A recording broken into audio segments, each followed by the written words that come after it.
Sống sinh mau mang cờ rai miếng chút âm mưu tí đi miông đi vật sang công khang tu ngõ su yu bạc wo lui a cha a chút sắc tùy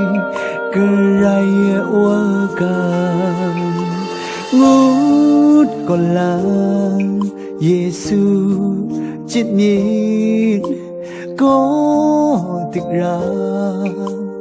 tập chính thọ mà chỉ kham đi cho sung sinh mong mà kể rai miếng chút áo mơ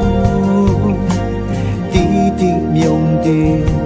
một thằng công khang tu ngõ su yu bạc wo lui a cha a chút a sa tùy cờ rai wa gang ngút còn lang Giêsu chết nhịn có thực ra tập chính thọ mà chỉ kham đi cho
sống sinh mau mà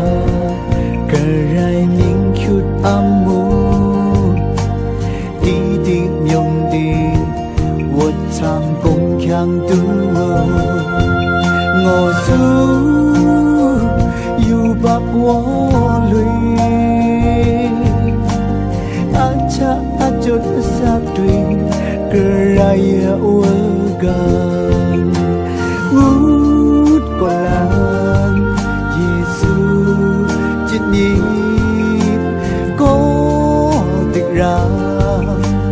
tập chính thọ mà chỉ kham đi cho